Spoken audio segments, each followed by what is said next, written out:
Alors le 10 novembre 2022, ma vie a basculé. Je dis souvent qu'il y a eu un avant et un après ce 10 novembre 2022. Alors mon histoire, elle est assez simple, c'est lors d'une séance de boxe. Je suis boxeuse depuis à peu près 6 ans. J'ai un coach qui me connaît parfaitement, qui m'a appris la boxe et puis on fait un sparring. Donc pour ceux qui ne savent pas ce que c'est des combats voilà, où on tape pas fort, mais voilà, on est en plein combat. On arrête le chrono, c'est la fin du round, et je dis à Lucas c'est mon coach, écoute, c'est bizarre, je sens une douleur, une petite brûlure, elle se localise à ce moment-là au niveau de la poitrine. Et on reprend, et puis je sens quand même que la brûlure change de place, elle commence à aller dans les omoplates, et puis elle devient de plus en plus forte en fait.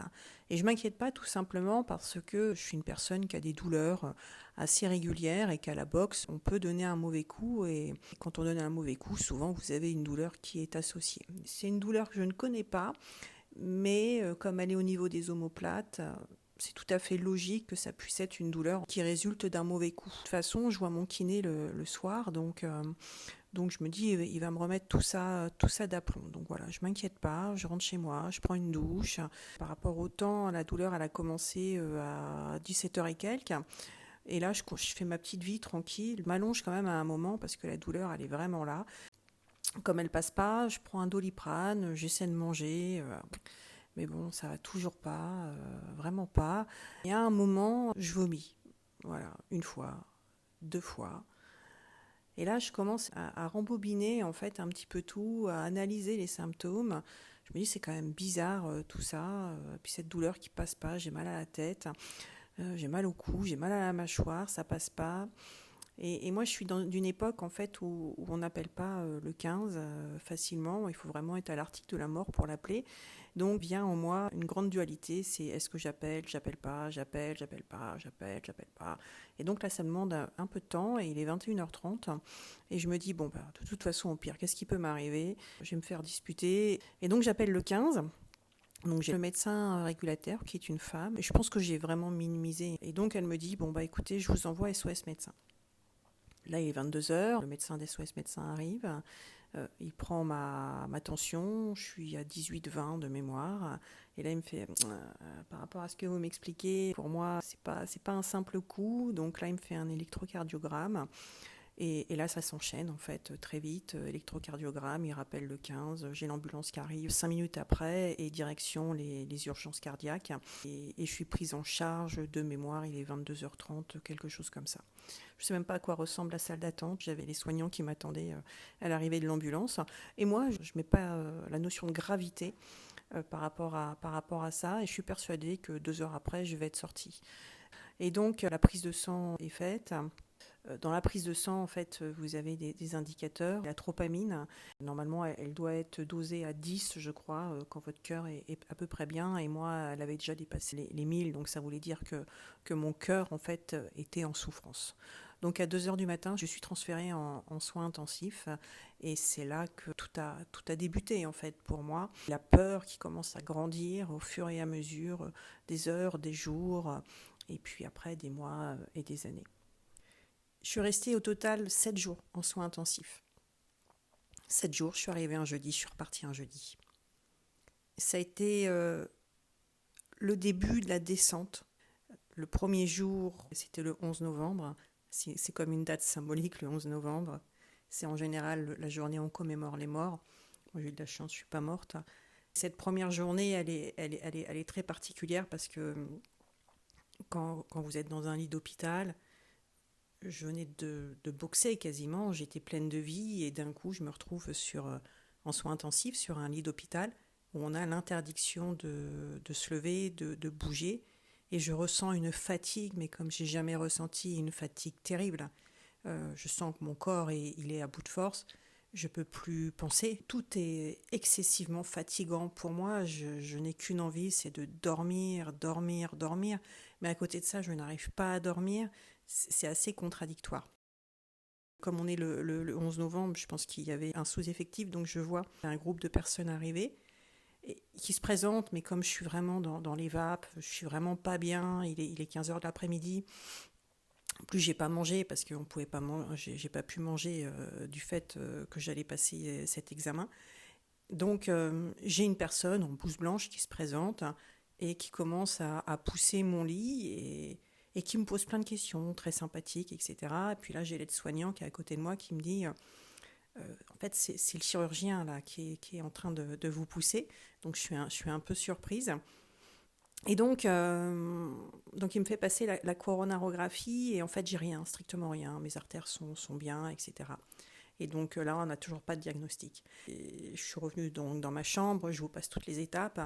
Et en fait, je sens là que je descends petit à petit dans une profondeur je ne saurais pas expliquer quoi, mais en tout cas, je pense que c'est de la peur, de la souffrance, c'est tout qui est mélangé.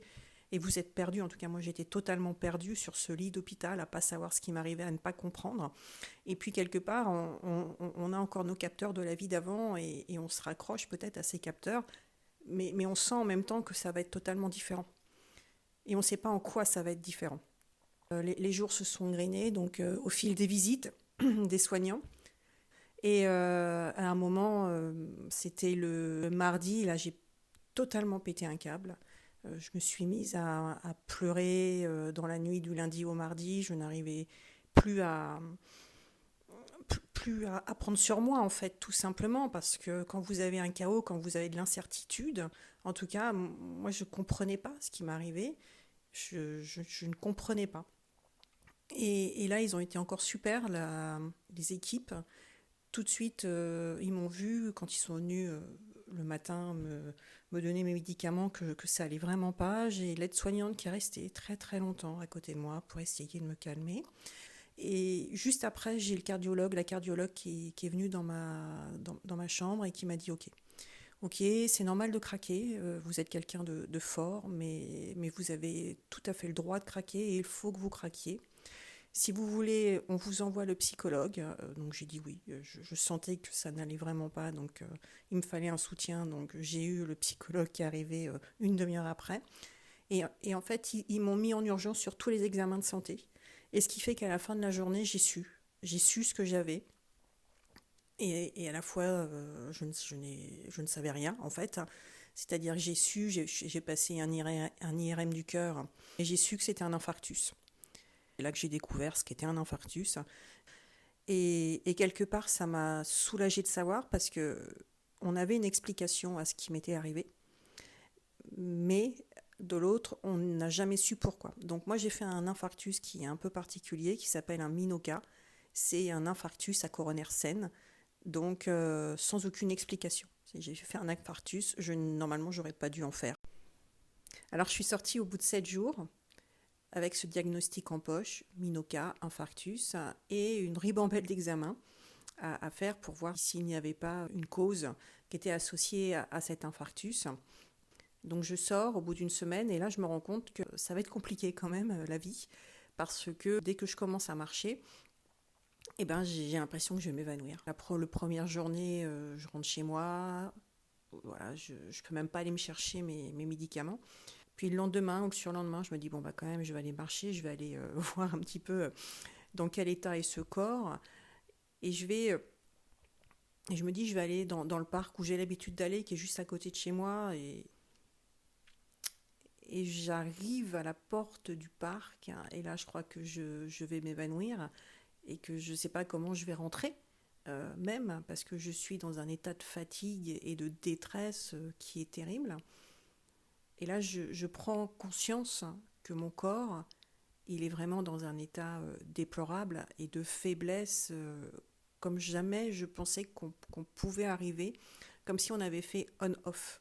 J'ai plus rien, j'ai plus d'énergie du tout, du tout, du tout, du tout, du tout. Et donc je rentre chez moi, je mets 2 jours pour m'en remettre et je me dis non, ça va pas être possible ça. Ça va pas être possible d'être dans cet état, je vais pas rester dans cet état. Et puis je me dis bah tant pis, on va y aller chaque jour tu vas y aller et dans ce parc et comme ça te permettra de voir les évolutions.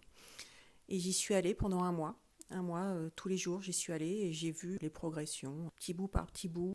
Dans les choses qui m'ont marquée, c'est aussi cette peur qui était toujours présente, cette peur de faire une récidive, que ça se reproduise et puis que je me retrouve seule et que ce cœur il s'arrête. 2 semaines après, de mémoire, 10 jours après, j'ai fait ma première crise d'angoisse. Dans la nuit, ça m'a totalement paralysée. Et je me suis dit, oh là là, j'ai mon cœur qui est en vrac, mon corps qui est en vrac. Et maintenant, je me fais en plus des syndromes post-traumatiques. J'ai dit, mais la descente, elle va s'arrêter où? Elle va s'arrêter où? Et pour aller jusqu'au bout de l'histoire, en fait, j'étais aussi dans une relation qui était brinque-ballante avec quelqu'un. Et j'ai eu en plus une rupture affective. Et là, ça m'a ça a terminé, ça m'a totalement terminé. C'est-à-dire que là, on m'a mis le parpaing, on me l'a mis au niveau du pied. Là, j'ai coulé totalement. Et je suis descendue. Et je me suis dit, mais il y a un moment, ça va s'arrêter ou pas. Moi, j'ai trouvé que ce qui était compliqué, c'était de ne pas le montrer. Vous avez un entourage qui est déjà inquiet, hein, l'infarctus. Tout le monde y met beaucoup de choses derrière. Chaque personne autour de vous y met une image de cette maladie et vous renvoie quelque part cette image de la maladie. Et sur l'infarctus, c'est souvent des images très morbides. La peur de la mort, de vous voir mourir. Donc si en plus ils vous voient trop descendre, je pense que ça doit être très compliqué pour eux. Donc j'ai probablement voulu les préserver. Donc je me suis murée dans une sorte de silence, en fait, pour pas expliquer tout ce chaos intérieur. Et le chaos intérieur aussi, euh, maintenant c'est facile de le dire. Quand on le vit, c'est compliqué de mettre des mots dessus et de l'expliquer. En tout cas, moi, j'en étais incapable. Heureusement, j'ai continué à être suivie par le psy de l'hôpital pendant très longtemps. Et je lui disais, quand je venais le voir, je lui disais, mais j'ai l'impression d'être vide. Vide. J'avais l'impression d'être en intérieur de moi un open space. On avait tout enlevé, les meubles, etc. Et je vivais dans un vide perpétuel. Et ça a été très long pour que je reprenne un peu de matière en moi et un peu de solidité en moi. Une chose aussi que j'ai pas évoquée et qui a été d'une manière très prégnante et qui m'a poursuivie pendant très très longtemps, c'est la confiance en la vie. En fait, on s'en rend pas compte quand on vit tous les jours. On a une sorte de légèreté, et heureusement, hein, quand on vit à se dire, bah voilà, j'ai ma bonne étoile qui me suit, ou on vit au quotidien sans se poser de questions. Du tout. Et quand il vous arrive quelque chose comme ça, vous perdez confiance. Et c'est compliqué de refaire confiance. Moi, j'ai mis très très longtemps pour retrouver une certaine façon de vivre un peu légère. Lorsque la maladie arrive, on voit la réalité en fait des liens. Et quand vous vivez tous les jours, vous avez des interactions avec des gens que vous les trouvez plutôt sympas, ou vous avez un amoureux et vous vous dites c'est pour la vie. Et en fait, quand il arrive des choses graves comme ça, vous voyez ce que vous avez construit avec les gens, ou pas d'ailleurs, ou le fantasme que vous y avez mis. Et ça permet de remettre toutes vos relations en perspective. Et moi, j'ai eu la malchance donc d'avoir une rupture affective qui m'a profondément éprouvée. Et j'ai aussi vu tout le socle que j'avais construit. Et en fait, tous sont venus en soutien très très fort et m'ont tendu la main. Et j'ai trouvé que c'était incroyable, surtout les premiers mois. Ils m'ont pas lâché, ils m'ont vraiment maintenu la tête hors de l'eau. Mais là, quand on se sent aimé, j'ai trouvé que c'était un des meilleurs ciments. Puis bien évidemment, j'ai mon fils que j'adore, qui m'adore. Et lui aussi, il a été très important dans ma reconstruction. Parce qu'il a été présent et puis il y a mis tout son amour. Donc obligatoirement, vous vous sentez porté. Et quand vous avez tout qui est détruit autour de vous, vous sentir aimé, épaulé, c'est hyper important. Ce qui a été compliqué en revanche, pendant là aussi très longtemps, c'est moi ce que j'appelle la mono-identité. C'est-à-dire que vous passez d'avant d'une identité qui est la vôtre, avec tous les qualificatifs que vous pouvez avoir, donc femme, professionnelle. Pour ma part, je suis directrice communication. J'étais boxeuse, j'étais amoureuse, voilà, j'étais une tante, j'étais une mère, j'étais plein de choses. Et quand la maladie arrive, j'ai trouvé qu'elle vous percutait et vous mettez une mono-identité. Et pendant très très très longtemps. Pendant très longtemps, je n'étais que malade, je n'étais que patiente. Et tout renvoyait à la maladie, c'est-à-dire mon corps me renvoyait à la maladie, le regard de mon entourage, même très bienveillant, me renvoyait à la maladie, la peur de me perdre, donc à la maladie. Mon quotidien n'était que lié à la maladie. Et en fait, et ça a duré très très très longtemps. Et voilà, maintenant je suis revenue à une identité qui est multiple et avec celle de la malade, maintenant qui fait pleinement partie de moi. Cette maladie, elle m'a rendue plus sensible, on va dire, je dirais plus faible probablement. Et quelquefois, je le rappelle que je suis quelqu'un sur lequel il faut faire attention. Il faut que je fasse très attention, notamment avec le stress. Et puis, il faut que je me rappelle à moi-même aussi. Et qu'il ne faut pas que je reparte dans mes travers à l'ancienne, avec plein de projets, avec plein d'activités. Vraiment que je me préserve et que je me vois, moi, différemment. La maladie, elle a également changé beaucoup de choses sur le regard que je porte sur moi. Je suis partie dans un état très très bas, aussi bien corporel que psychologiquement, j'étais vraiment au fond du trou. Et j'ai réussi à transformer ça en quelque chose de positif. C'est-à-dire que j'ai réussi à me remettre sur pied. Ça a été très long, très douloureux, très fatigant, mais j'y suis arrivée.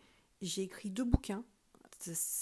Ce chaos en fait dans ma vie m'a permis de transformer ça en écriture. Alors il y en a un que j'ai pas publié, l'autre que j'ai publié. Je suis assez fière de moi en fait par rapport à ça. Derrière, je me suis lancée dans la sensibilisation des maladies cardiovasculaires. Donc voilà, ce que je trouve incroyable, c'est d'arriver d'avoir cet épisode de noirceur extrême et de le transformer en quelque chose de positif. Cette faiblesse qui fait partie de moi, et ben en fait, je me rends compte qu'une faiblesse peut devenir une force tout en restant une faiblesse. C'est assez contradictoire, mais en tout cas, c'est ce que je ressens fortement. Moi, je me dis qu'il y a des étapes pour digérer la maladie, en fait. Et ce qui a été long dans tout le processus, et ça m'a demandé peut-être 1 an et demi, 2 ans, c'est simplement d'accepter que j'ai failli mourir. J'ai été beaucoup dans le déni vis-à-vis de ça. Mais oui, j'ai failli mourir. Mais en fait, ce que j'ai découvert avec la maladie, c'est cette notion de mortalité. On sait tous qu'on est mortel, mais c'est un vague concept. L'infarctus, en tout cas, ça m'a montré qu'on était éteignable à n'importe quel moment. Moi, j'avais aucun facteur de risque, je n'ai eu aucune alerte et j'ai failli mourir. Et là, la mort, elle est venue me charmer. Elle est venue faire un petit combat de boxe avec moi et puis elle est repartie. Elle m'a mise KO. Elle ne m'a pas tout à fait détruite,